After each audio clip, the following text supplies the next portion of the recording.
Aryo ini terbangun ketika hari ini sudah gelap, hujan sudah reda, karena dia mendengar sayup-sayup seperti orang-orang yang sedang berbicara.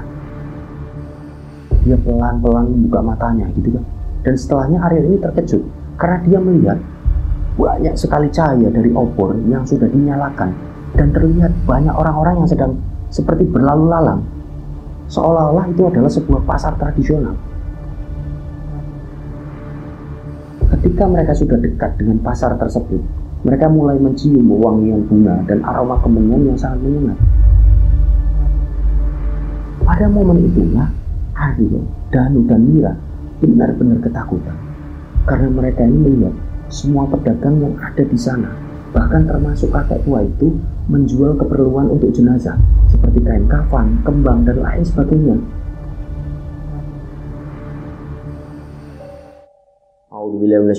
Bismillahirrahmanirrahim. Assalamualaikum warahmatullahi wabarakatuh. Apa kabar rencang semua? Semoga semuanya dalam keadaan sehat, selalu diberikan kelancaran dalam beraktivitas dan juga kelancaran rezeki.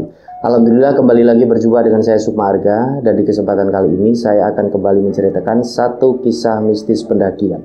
Nah, buat rencang semua yang menonton tayangan kali ini dan belum subscribe, yuk subscribe dulu dan jangan lupa untuk klik notifikasi loncengnya. Tentunya agar channel ini lebih berkembang dan saya menjadi lebih bersemangat lagi dalam membagikan cerita-cerita terbaru. Dan semoga amal kebaikan rencang semua dibalas sesuatu yang lebih besar dan berlipat-lipat oleh Allah Subhanahu wa Ta'ala. Amin. Baik, tanpa berlama-lama, langsung saja pasang headphone masing-masing dan tetap waspada sekeliling Anda.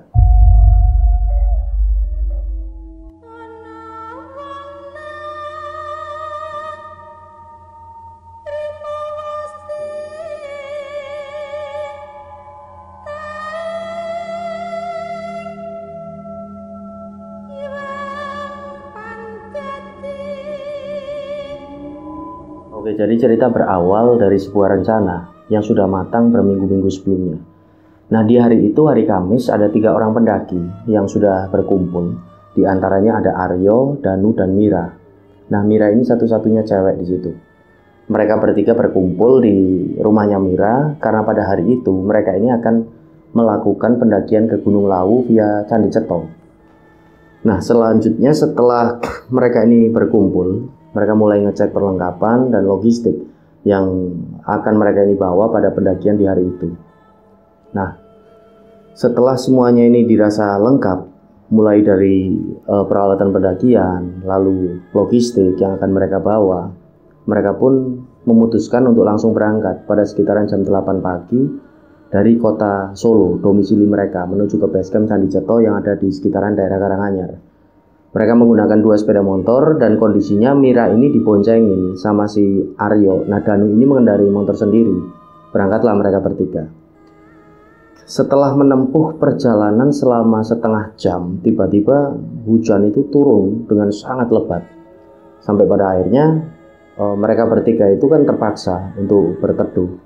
Karena hujan memang sangat lebat, mereka berteduh di salah satu emperan toko yang kondisinya ini tutup.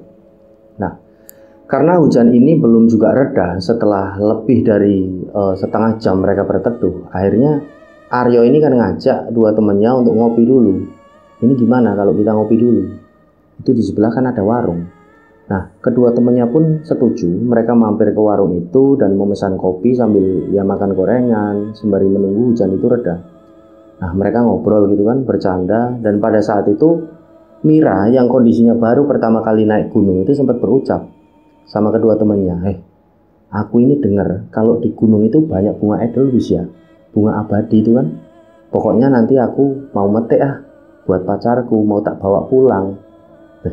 Ya nggak boleh Mir, bunga itu dilindungi, di gunung manapun nggak boleh dipetik sembarangan lah, jawab si Aryo ini sembari menjelaskan. Yo wes kalau gitu, aku mau metik diem-diem baik, nanti tak bawa pulang, tak umpetin, kata si Mira ini sambil cengengesan dia.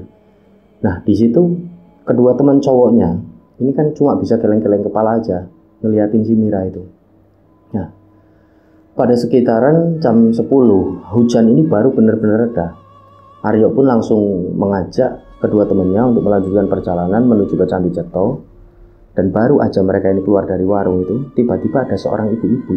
Ibu-ibu ini mengenakan kebaya berwarna hijau, jariknya ini batik, rambutnya ini disanggul, sembari dia ini membawa payung, pakai payung, ini berucap kepada mereka bertiga, ojo macem-macem lho, nek dolan ning lawu, niatmu sing apik, lawu iku omahku, ojo sampai dirusak. Setelahnya ibu-ibu itu pergi gitu aja. Nah, mereka semua cuma bengong. Dan setelahnya Mira itu menceletuk, oh ibu-ibu gendeng. Nah, kedua teman cowoknya ini justru agak bingung, kok ibu-ibu itu tahu ya kalau kita mau ke lawu. Padahal mereka nggak kenal dan belum pernah ketemu dengan ibu-ibu itu. Di situ akhirnya Mira bilang, udah nggak usah dipikirin, ayo jalan aja. Nah, mereka pun bertiga kembali melanjutkan perjalanan. Singkat cerita, mereka sampai di base camp Candi Ceto itu pada sekitaran jam 11-an siang. Lalu mereka memarkirkan motornya dan langsung menuju ke pos perizinan untuk registrasi, untuk melakukan simaksi. Nah, kondisinya rencang semua. Di base camp Candi Ceto itu nampak kering pada saat itu karena kemungkinan tidak hujan. Akan tetapi langit ini nampak cukup mendung dan kabut itu sudah turun dengan tipis di base camp itu. Setelahnya mereka bertiga langsung menuju ke tempat istirahat yang ada di sana, yang ada di base camp gitu kan. Mereka istirahatlah sejenak di sana, ngatur nafas sebelum jalan naik. Nah, di situ Aryo tanya sama dua temannya, Danu dan Mira, ini mau langsung naik apa kita istirahat dulu di sini di base camp? Nah, di situ Mira menjawab, nanti aja lah yuk, agak sorean ya, aku kok ngerasanya agak capek. Oh ya wis kalau gitu, nanti kita berangkat sekitaran jam 4 sore aja lah. Nah, Danu pun setuju. Setelahnya Aryo ini mengajak dua temannya untuk pesan minuman hangat di warung yang ada di sekitaran dari base camp itu. Singkat cerita, pada sekitaran jam 4 sore, Aryo ini mengajak dua temannya untuk melaksanakan sholat asar terlebih dahulu sebelum memulai pergerakan gitu loh, masuk ke jalur pendakian. Dan setelah sholat asar, mereka bertiga ini sekali lagi ngecek perlengkapan dan logistik, barangkali ada yang ketinggalan ataupun ada yang kurang. Nah, setelah dirasa aman, mereka pun langsung memulai pergerakan jalan untuk masuk ke jalur pendakian. Nah, mereka bertiga ini jalan dari base camp menuju ke pos 1 Mbak Branti dengan kondisi yang benar-benar sepi. Nggak ada pendaki yang bareng dengan mereka, ataupun mereka ini berpapasan dengan pendaki yang baru turun ataupun yang mau naik. Jadi situasi ini benar-benar sepi rencang semua. Langit pun nampak ya mendung dan jam sudah menunjukkan jam 4:30 sore. Singkat cerita, 1 jam kemudian pada sekitaran jam 5:30 sore itu mereka sudah sampai di pos 1 di Mbok Branti. Di situ si Aryo ini bertanya dengan kedua temannya mau melanjutkan langsung naik ke pos 2 atau mau istirahat dulu. Karena ini juga suruh, waktu-waktu akan memasuki maghrib. Kalau kita jalan juga nggak bagus. Nah, kedua temannya ini menjawab, ya kita istirahat aja dulu lah di sini. Gampang nanti habis maghrib baru lanjut jalan. Mereka pun akhirnya istirahat kan, sekalian nunggu waktu maghrib ini tiba. Nah, setelah maghrib tiba, Aryo ini mengajak kedua temannya untuk sholat berjamaah. Mereka bertiga mengambil tayamum, setelahnya mereka sholat. Aryo ini berlaku sebagai imam dan kedua temannya ini sebagai makmum.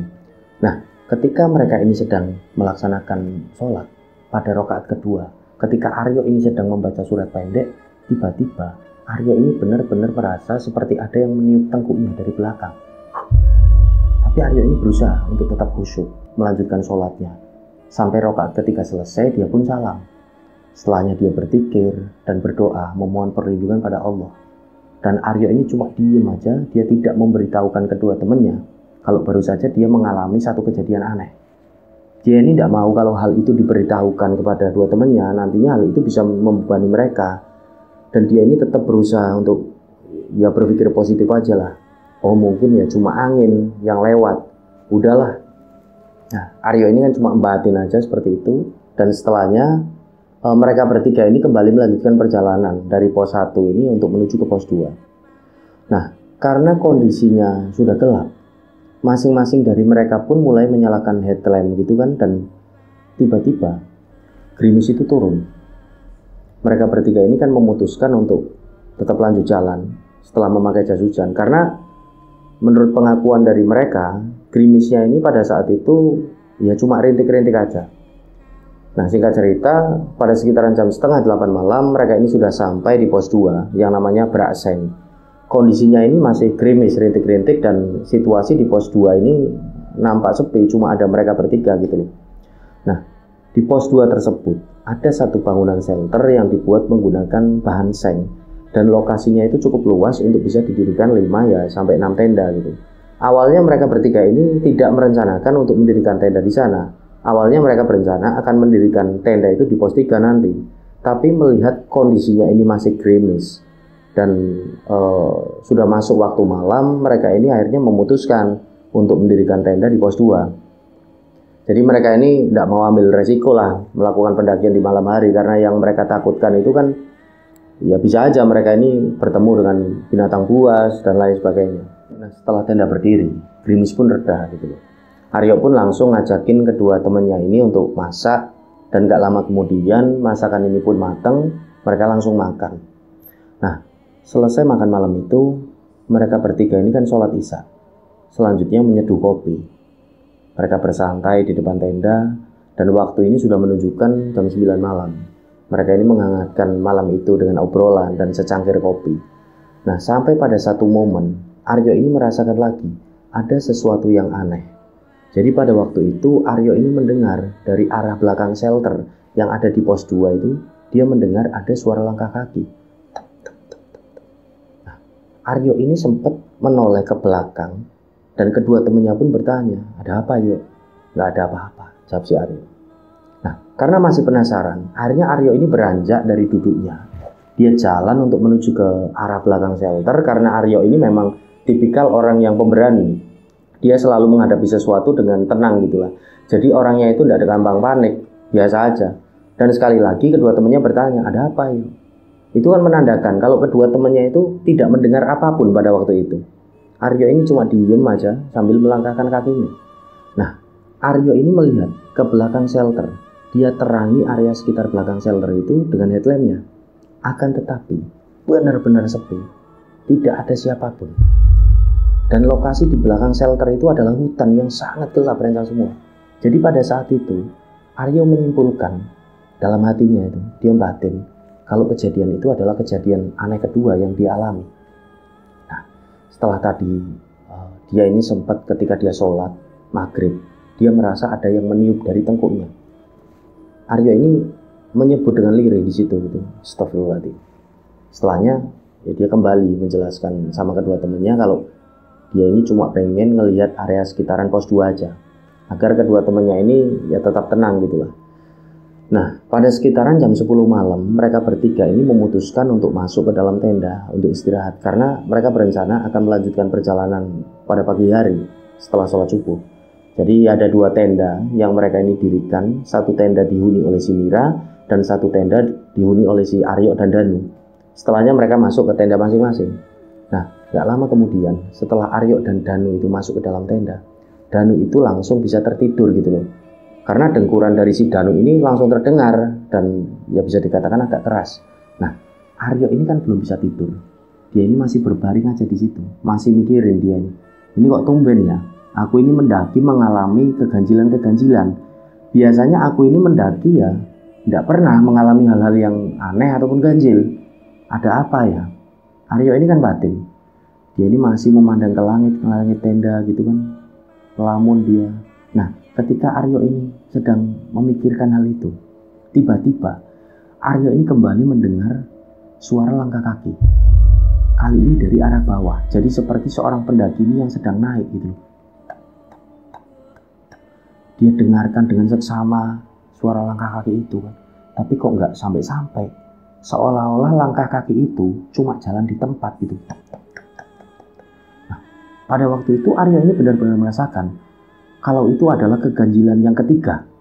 Dia berusaha untuk cuek, nggak gubris gitu, dan berusaha memejamkan matanya aja, sembari dia ini berdoa. Dia memutuskan untuk langsung tidur aja, dan perlahan suara langkah kaki itu pun menghilang. Aryo pun berucap kan, Aryo ini alhamdulillah lah. Nah, nggak lama kemudian, Aryo ini mendengar lagi suara langkah kaki. Kali ini terdengar seperti mengitari tendanya, dan terdengar seperti suara langkah kaki satu orang. Dia berucap lagi, astagfirullahaladzim, kenapa yo aku kok diganggu seperti ini?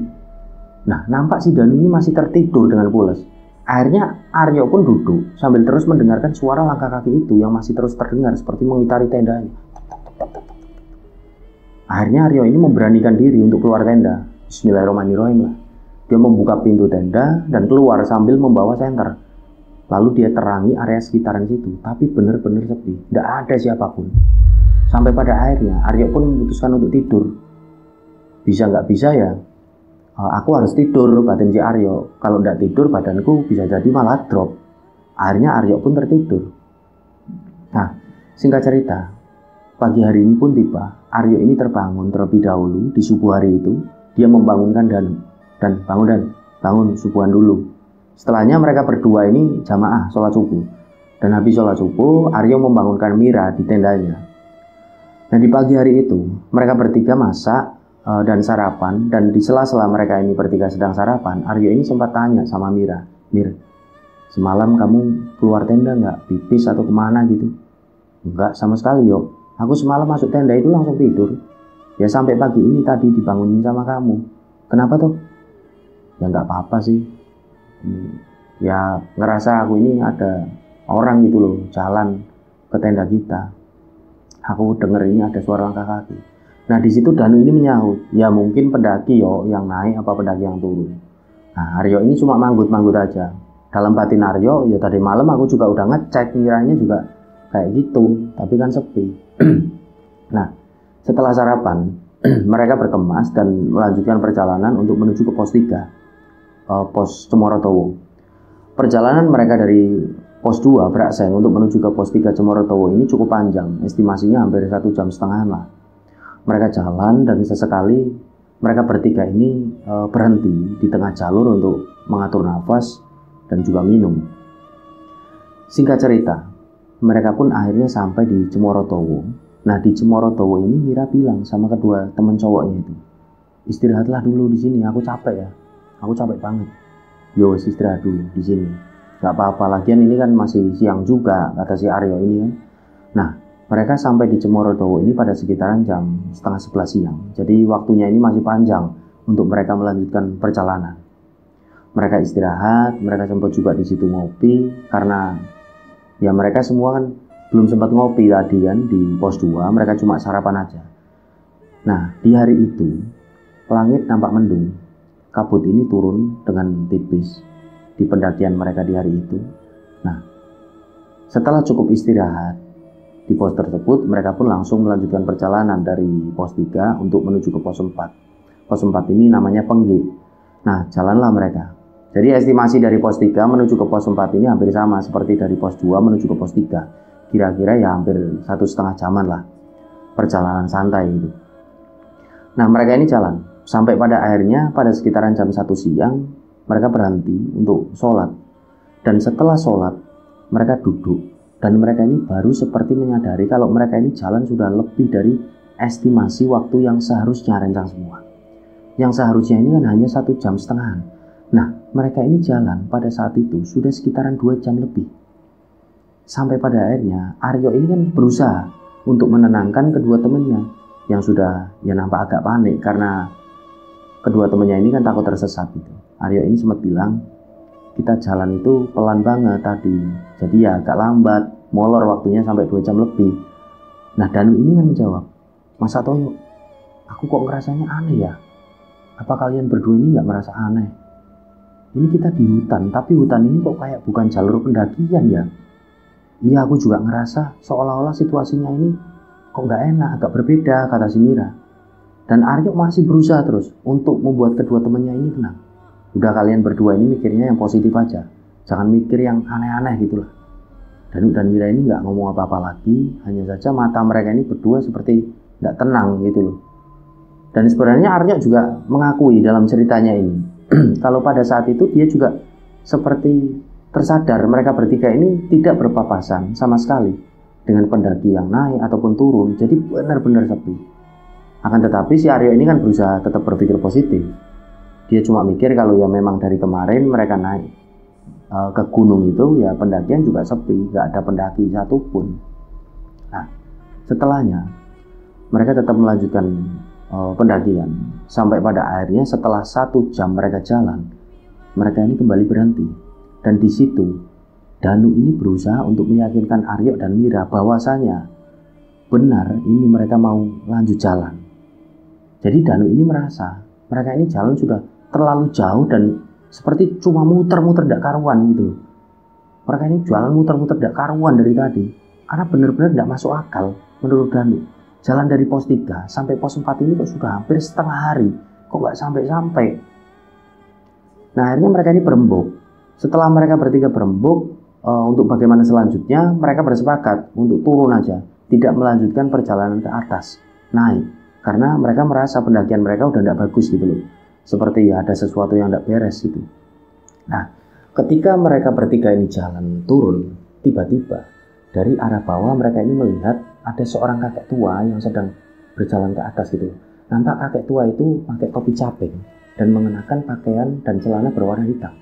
Kakek tua itu juga membawa keranjang yang dibuat dengan seperti lilitan bambu. Dan ketika mereka bertiga ini berpapasan, Aryo sempat menyapa dan bertanya pada kakek tua itu, "Nuwun sewu, Mbah, badhe teng pundi?"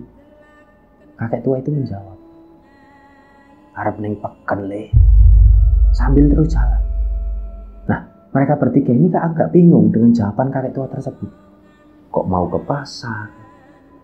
Dan setelahnya mereka bertiga ini juga sempat melihat isi dari keranjang kakek tua tersebut, di mana isi dari keranjang itu ternyata adalah kembang. Mereka ini kan agak heran.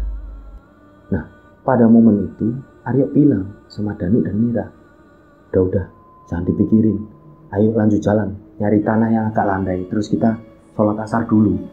Nah, mereka pun jalan kan, dan menemukan lokasi tanah yang agak landai, dan mereka pun sholat berjamaah. Setelah sholat, mereka kembali melanjutkan perjalanan turun. Nah, waktu sudah menunjukkan jam 5 sore. Langit ini nampak sangat gelap karena mendung, dan kabut ini turun dengan cukup tebal. Mereka berhenti di satu titik lokasi dan mulai membahas kenapa perjalanan turun itu juga terasa sangat lama. Dan tidak lama kemudian, ketika mereka bertiga sedang membahas hal itu, tiba-tiba hujan ini turun dengan sangat lebat.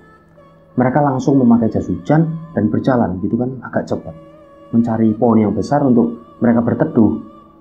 Nah, karena hujan benar-benar sangat deras dan ya ada petir pada waktu itu, jadi mereka jalan agak cepat gitu kan untuk mencari pohon besar untuk mereka berteduh terlebih dahulu. Nah, ketika mereka bertiga ini sudah mulai lelah berjalan dan menggigil kedinginan gitu, tanpa disengaja mereka bertiga ini melihat ada sebuah bangunan di tepi jalur. Bangunan itu nampak seperti sebuah pendopo yang terbuat dari kayu. Mereka bertiga ini jalan agak cepat ke arah pendopo tersebut. Mereka ini berencana untuk berteduh di sana. Nah, pendopo itu nampak cukup luas dan nampak pula ya sudah sangat lama tidak digunakan karena kotor gitu, berdebu, banyak sekali sarang laba-laba. Di situ mereka bertiga ini duduk menyandarkan ya bau mereka gitu kan, karena mereka ini kan kecapean. Dan tanpa mereka bertiga rencanakan, mereka ini jadi tertidur. Ya kemungkinan karena kecapean setelah muter-muter dak karuan dari tadi kan, dan sempat juga terguyur hujan yang sangat deras. Nah, singkat cerita, Aryo ini terbangun ketika hari ini sudah gelap, hujan sudah reda, karena dia mendengar sayup-sayup seperti orang-orang yang sedang berbicara. Tapi pembicaraan dari mereka terdengar gak jelas dan aneh. Dia pelan-pelan membuka matanya gitu kan. Dan setelahnya Aryo ini terkejut karena dia melihat di depannya itu dengan jarak yang agak jauh nampak banyak sekali cahaya dari obor yang sudah dinyalakan, dan terlihat banyak orang-orang yang sedang seperti berlalu lalang, seolah-olah itu adalah sebuah pasar tradisional. Orang-orang di sana mengenakan pakaian layaknya pada masa kuno, dan tidak lama kemudian Aryo ini melihat di sana ada sosok kakek tua yang sempat berpapasan dengan mereka ketika di jalur pendakian. Kakek tua itu wajahnya nampak tersenyum ramah, melambaikan tangan ke arahnya Aryo, seolah-olah meminta Aryo ini untuk menghampirinya. Dan kakek tua tersebut nampak seperti sedang berjualan menggunakan keranjang yang tadi dia ini bawa, yang isinya tadi kembang. Nah, Aryo ini kan merasa agak takut. Pada akhirnya, dia membangunkan kedua temannya, si Danu dan Mira. Mereka berdua ini juga langsung terkejut saat bangun ini dan nampak juga ketakutan. Mira ini kan berucap lirih, "Yo, Dan, itu apa? Kok ada pasar ya di tengah hutan?" Aryo dan Danu ini cuma diem aja sambil mengamati situasi tersebut. Dan kakek tua itu masih nampak tersenyum ramah dan terus melambaikan tangannya ke arah Aryo, Danu, dan Mira. Nah, setelah mereka bertiga berembuk, Akhirnya mereka memutuskan untuk menghampiri kakek tua tersebut karena nampak tersenyum ramah, terus melambaikan tangan gitu kan. Dan mereka juga berencana akan bertanya dengan kakek tua tersebut sebenarnya mereka bertiga itu ada di mana. Nah, mereka bertiga itu jalan dengan membawa keril masing-masing, pelan-pelan gitu kan. Nah, ketika mereka sudah dekat dengan pasar tersebut, mereka mulai mencium wangian bunga dan aroma kemenyan yang sangat menyengat.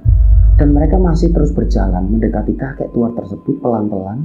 Dan sesampainya di tempat kakek tua itu berjualan, mereka bertiga baru menyadari kalau wajah dari kakek tua itu sangat pucat. Senyumnya adalah senyum aneh, seperti menyerengai, dan tatapannya ini seperti kosong ke depan, tidak memandang ke arah mereka bertiga gitu. Nah, mereka ini kan kaget di situ. Nah, pada momen itulah Aryo, Danu, dan Mira benar-benar ketakutan.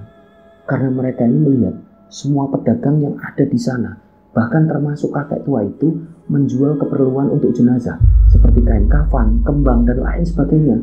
Nah, mereka bertiga ini juga baru menyadari kalau semua yang ada di sana, mulai dari pedagangnya sampai pembelinya, semuanya itu berwajah pucat dan mengeluarkan suara aneh gitu. Nah, dari situlah mereka bertiga ini langsung berlari dan berteriak-teriak ini ketakutan. Sampai pada satu titik lokasi mereka berhenti karena mereka ini merasa kelelahan gitu. Suasana ini benar-benar mencekam. Mereka tidak saling bicara, sunyi, gelap. Suasana ini sudah gelap. Dan tiba-tiba terdengar suara wanita ini yang cekikikan. Dan mereka bertiga ini kaget setelahnya, karena ternyata suara wanita cekikikan itu berasal dari sosok wanita parubaya, ibu-ibu yang nampak berdiri di sisi sebuah pohon yang besar. Ibu-ibu itu mengenakan kebaya berwarna hijau, berjarik batik, dan rambutnya ini disanggul. Dan mereka bertiga ini ingat betul, ibu-ibu itu adalah sosok yang sempat menegur mereka ketika mereka bertiga ini habis ngopi dan keluar dari warung. Nah, sosok itu tidak berucap apapun, cuma tertawa cekikikan gitu loh. Setelahnya bersenandung dengan lirik, seperti menembangkan lagu Jawa.